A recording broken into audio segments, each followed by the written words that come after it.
What is up, guys? EnCue here with my first video tutorial ever, thanks to XG He wants me to make a tutorial on how I did the infinity logo, which is right here. Now, I'll get started. I'll try to be as quick and as thorough as possible. Unfortunately, I already had recorded and then alright, forget it. Basically, my computer shut off by itself. Hopefully it doesn't happen again. But this is what it should look like when we're done. And let's get started. We're going to start a new one. We're going to go straight to render settings. You're going to need Cinema 4D and Photoshop, by the way. We're going to go straight to render settings, get that out of the way. You're going to go to output. I like to work on 1000 by 1000. That's just my personal preference. Go to the save option. We're going to save as a TIFF, PSD layers, because we're going to import it to Photoshop. Go pick a folder where you want it to be saved. I'm just going to save it on the desktop for time purposes. Oh, I gotta put a name, forgot. Okay, so click save. And then you're going to close this. So you're going to start off on the boxes over here. You're going to go to tube. And then what you're going to do, you're going to click this rotate tool over here. And then you're going to hold shift and rotate it 90 degrees. Then you're going to go over here and rotate this so that you're looking at it like that ahead. Then you're going to go click on the tube thing, go to object over here. Inner radius, you're going to bring it up. You're going to hold shift and click the arrow button up, just so it goes up faster. I think it's pretty good at go to 165. No, I like 160 better. Remember, guys, you don't have to do it exactly as I do. Just keep that in mind. We're going to go here, press Control-C and Control-V to copy. Or you can also click on it, press Control, and drag it down. Whatever's easier for you. So on the one you copied, you're going to put the inner radius, bring it all the way down to 0. And then you're going to click this move arrow key over here. Or you can press E. Alright, to get this out of the way, the shortcut keys for these three over here, which you probably use the most. R is for rotate, E is for the moving thing, and T is for scale, not S. So rotate is for R is for rotate, E is for moving, and T is for scale. I don't know why they did that, but let's move on. So this little box right here, I don't know what this is. Oh shit, what do I do? Okay, let's pretend it didn't happen. So this thing over here, that brings it to a 4 view. So right here's your perspective view where you were just working on. This is your top view, your front, and your right. We're going to work on the right for a second, because what we want to do is bring this back so we can have a little that back thing where the text is sitting on. So, no, not Photoshop. So let's go back to this, click the square again, then go over here on the perspective, click the square to show it. And right now it does not look good. Okay, so we're gonna go to the first tube. As you can see, when you render it, it's like very jagged. We want it to be nice and round and clean. So you're gonna go to tube 1, tube 1, and the rotation segments down here. you're gonna bring it up just by, we're up to around 80. That should be fine. The cap segments, shouldn't worry too much about it. Now, me personally, I prefer, as you can see in the logo, it was just a little bit rounded. It wasn't completely square. So I'm gonna do that again. And you're gonna go down here and click on this fillet. I'm clicked on the wrong tube. You're gonna go to this tube and click on fillet. And I don't want it that round, but maybe 10. I'll stick with 10. Okay. So now you have your basic thing that we're gonna put the text on. So now let's work on the text. You're gonna go to up here to MoGraph, Mo Text. Bring it down a little bit. Put whatever you want to put. I'm putting INF just because that's what I did before. I'm gonna change the font. The font I used is called Thin Design. You can find that on dafont.com, DAFONT.com. They have awesome fonts. They have like 1 million of them.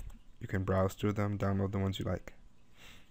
So, as you can see, the bad thing about this design, this text, is if you make the N lowercase, it looks ugly.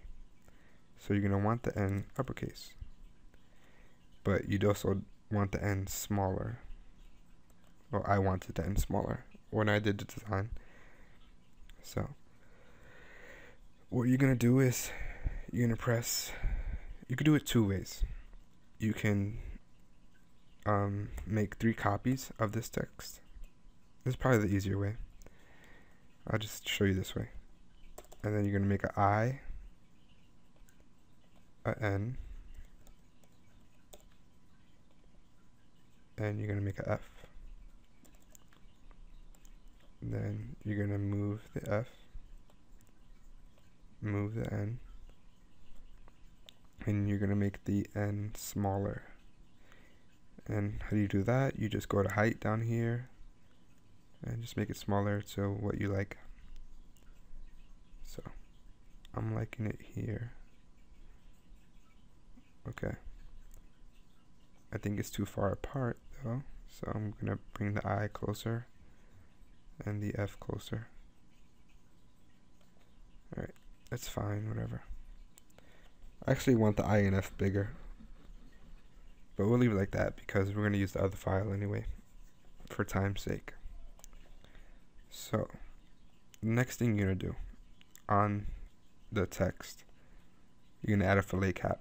Now, to save time, so you don't have to do it on every single text, you can hold Control and click on every text that you want to change at the same time. Go to caps, go to fillet cap. I don't know if it's fillet cap, whatever. You can do fillet cap on both. Now you can play with this. The fillet type, you could play with it, put it engraved. I think engraved looks pretty nice. I'm not sure what I use. Let me check. No, I didn't use engraved. I'm going to use engraved for this one. But you don't want it that big because it's a skinny text. So I'm going to bring it down to about 2 or 3. Leave it on 2. Okay. So the next thing we're going to do, we're going to make, as you can see in the logo, it looks like the text is popping out. It looks really thick. So you're going to make the text thicker. You know, back to your right view. This right here is the text. That's the behind, and this is the ring. Text, behind, ring. Okay. So you're going to select all the text again. Go to Object and Depth. And we're going to put it at like maybe 100. I think a little bit more. I think 140. It might be too much, but So you're going to go back to perspective. You can move this a little bit. Okay. It's looking okay. Alright. So, the next thing we're going to do the material. Now, if you want a grungy looking texture like that, the way I have it, you're going to want to go to Google Images and search whatever color you want: blue, red, yellow, pink, purple, rainbow, and then you type in grunge texture, and then just press enter. Pick the one you like. I don't like this one, but it looks like crap. But just go to view original image, right click it, save picture as. Now usually, pictures of me. Usually you should have a folder just for your textures. Make sure you make that. I'm not going to make it right now just for time purposes, but make sure you make a folder just for textures. Okay? And make sure you name them correctly. I'm going to call this crappy grunge, and then save it on the desktop so it's quicker to find. Okay, now go back to Cinema 4D. You're going to double click this section right here. You're going to make a new texture, double click this circle. Okay, on the color, you're going to go to texture, this arrow right here, load image. You're going to find the crappy grunge, double click it. You're going to click yes. And as you can see, the texture is on the circle right here. And if you want to add a little bit more texture, you can go to bump, texture, load image, the same thing you just did. And I'm not sure if it will do it for this texture, but on some textures it does. Like, I'll just show you real quick a texture that it does a lot with.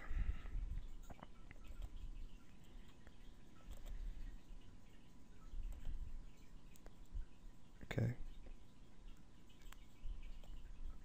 And then we're going to make a copy of this. I'll tell you why later.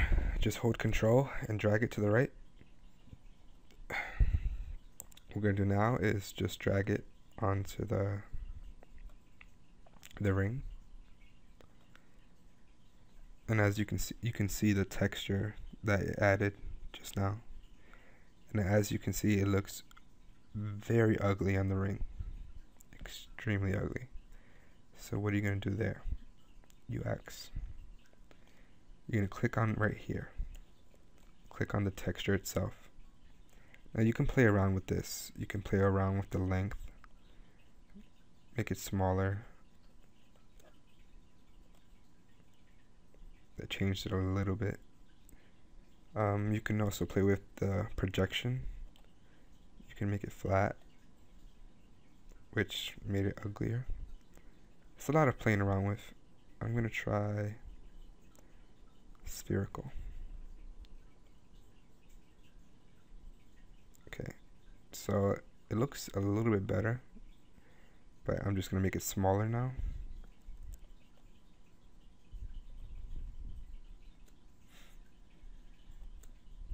Oops. Let's see how that looks. Make it a little bit smaller.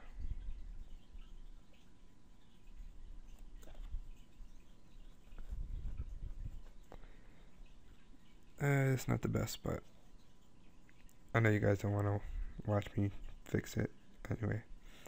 So next thing we're going to do, we're going to put on the text. So because you have 3 texts, you're going to have to put on all 3. Now as you can see, the texture only went on the sides. Very horribly, but it only went on the sides. So here's what you want to do. This is where the second texture comes in. On all 3 texts, you can highlight all of them, pressing Control. Go to Selection, put a capital C and a 1. Go to UV mapping, UVW mapping, and go to flat. Now right now I'm gonna save this just in case my computer shuts down again. It's very hot right now. So name it INF tutorial. Save. Make sure you save. If you have a bad computer, make sure you save a lot. Okay, so after you do that, as you can see, now the texture is on the front and not the sides. So now what you're going to do is you're going to drag the second one, so all three. Make sure you drag it to the name. By the way, you might want to name your layers, but okay, so you're going to click on, you see there's 2 rows. You're going to click on the first row, drag it to the right. First row, drag it to the right. First row, drag it to the right. And then you can see it's on both now, both sides. Okay, the next thing you're going to do is the lighting. Now, as you can see, I love the way this came out. I put a light right here, and the shadows came out to the left and the right. Now, you just go right here, click light. We're going to do that one first.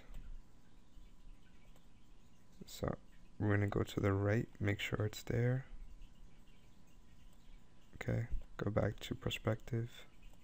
Next thing we're going to do on the light, we're going to go to shadow, map soft. Shadow map soft.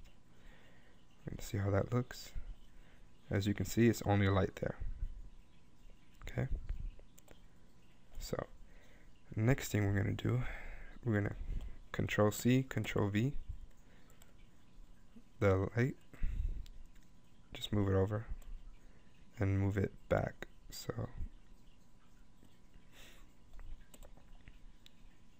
now you have some light on the right side.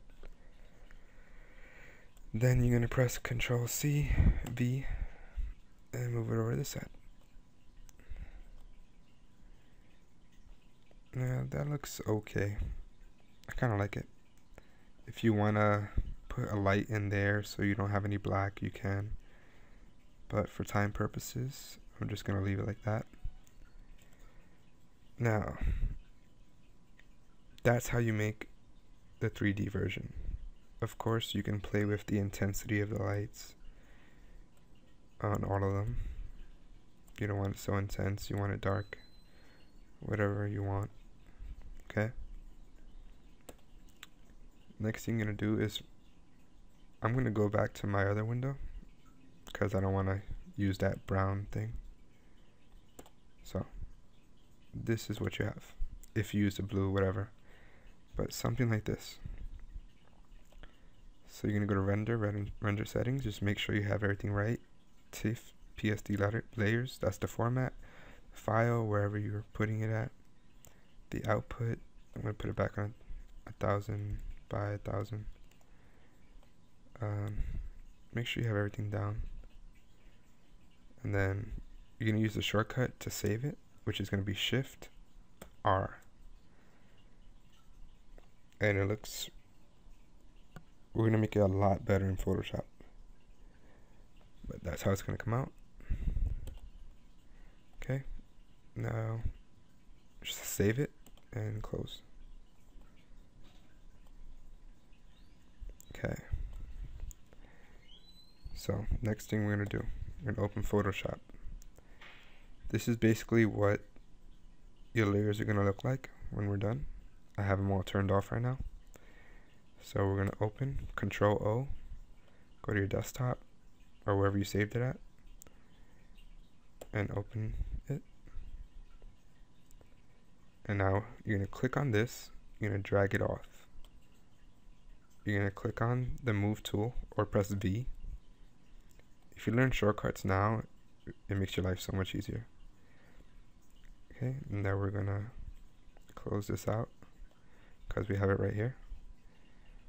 Now for some reason my Photoshop file is a different size, but that's no problem. Just press Control T, transform. Just make it smaller if you need to. Okay, next thing we're gonna do, we're gonna use the magic wand tool. Where the hell is my magic wand tool? There it goes. Okay, click on the black, press delete, and press Control D for deselect. And that's your infinity in 3D. And then you just make a background, paint it black. Now you're probably thinking, oh, you just took out the black, why are you putting black? Trust me, you'll see. So, next thing we're gonna do, we're gonna make a new layer,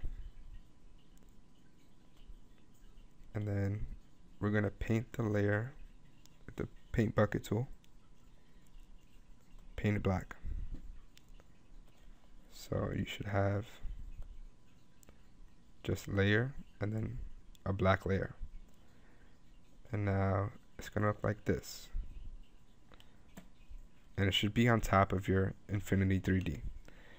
So what you're gonna do, I like to just play around with it, see what I like the best, but you just go up to here, and then where it says normal, click on normal, and choose your arrow keys, and just bring it down, and you can watch it change.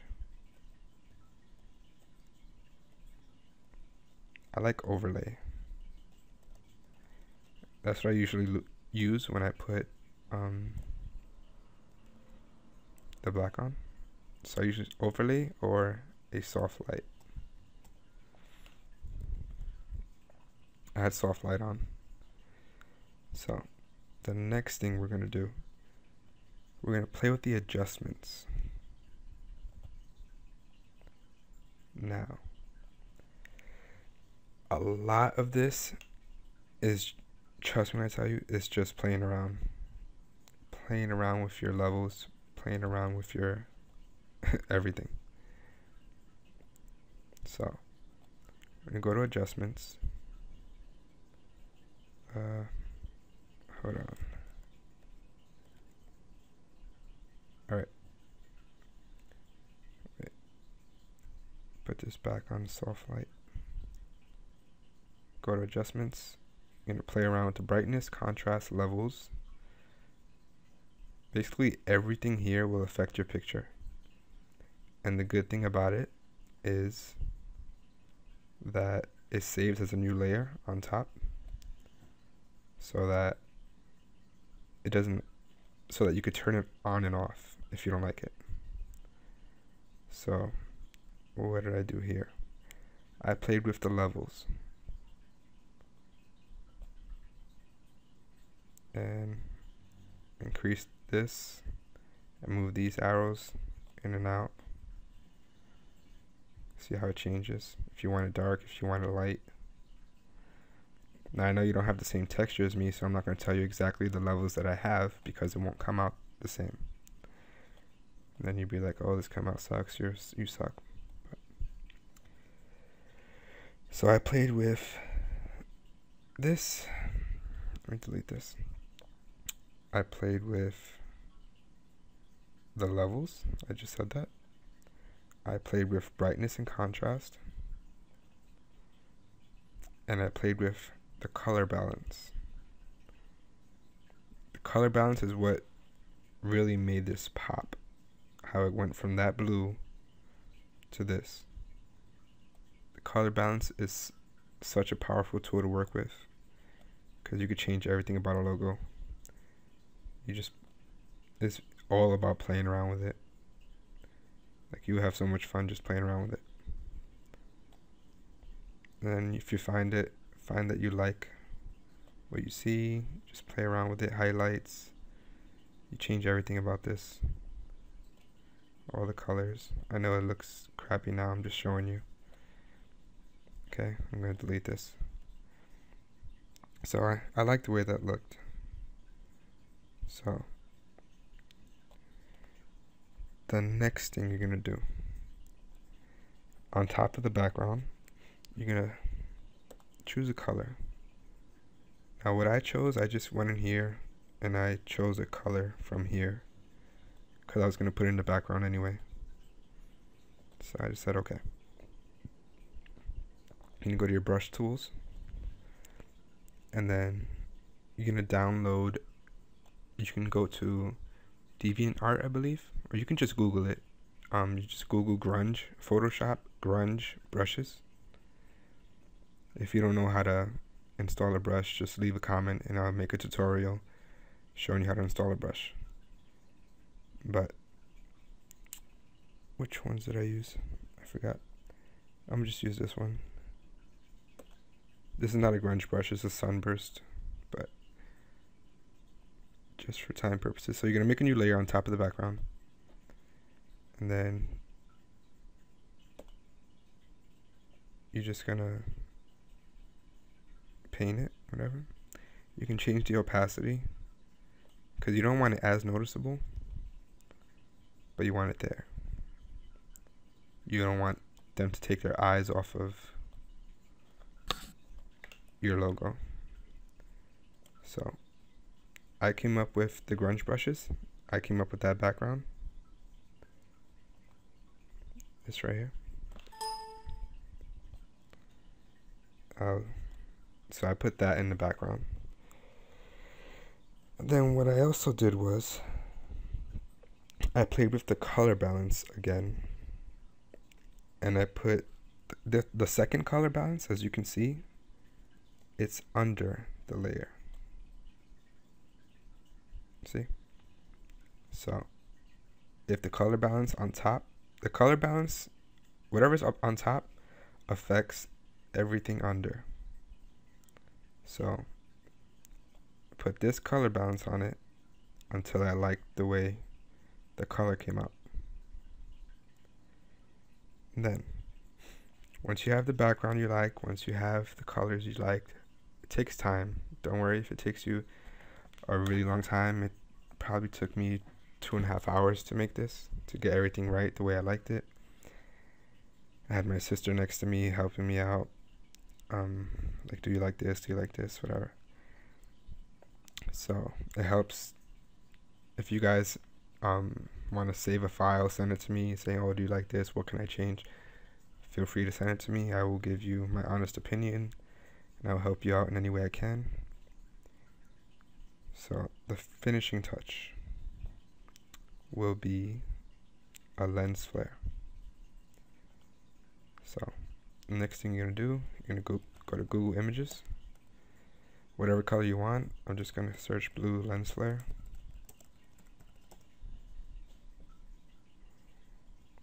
And I'm just picking this. I picked this one. Whoops. Click too many times. Whoops again. Google Images. Blue lens flare. View original image. You can probably just copy into Photoshop. Let's see if that works. It should. And press Ctrl V, bring it onto the top. So copy, press Ctrl V, or right click, paste, whatever. Bring it all the way on top. Under the black though. The black layer, the all black layer you put an overlay on, or a soft light on, should be all the way at the top.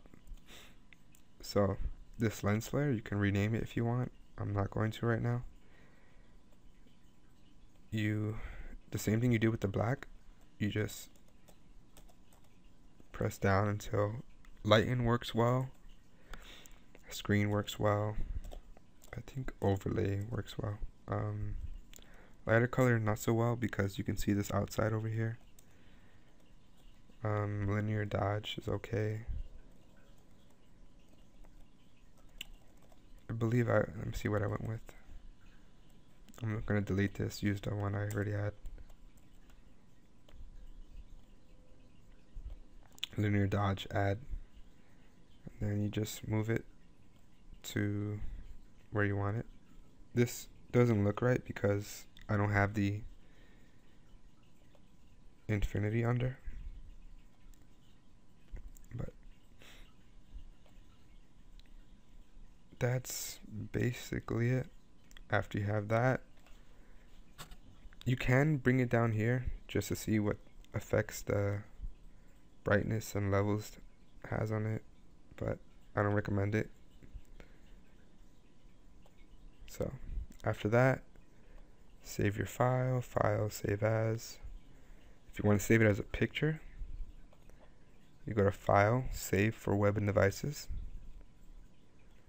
For your best quality, it's going to be bigger, but for your best quality, go to PNG 24. And then go to Save. Then you put in your name, whatever, press Save. Okay, well, I hope you guys enjoyed this tutorial. Keep in mind it was my first tutorial, so if it sucks, I am very sorry. My next video is going to be on hypernerbs. I will show you what it is real quick, just in case you don't know what it is. Not necessarily hypernerbs, just nerves in general and splines in general.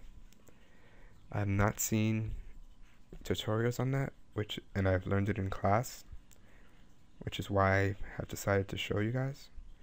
So this over here, these are splines. B-spline, Bezier, whatever. They're much like the pen tool. Kind of, sort of, not really. And these are NURBS. I'm going to be working with extrude and lathe. And the splines, I'll show you a little bit of all of them. But yeah, I hope you guys enjoyed. If you did, click a like and favorite, whatever, subscribe. And I would love to see you guys' logo after watching this video, so please send them to me. But on that note, EnCue out.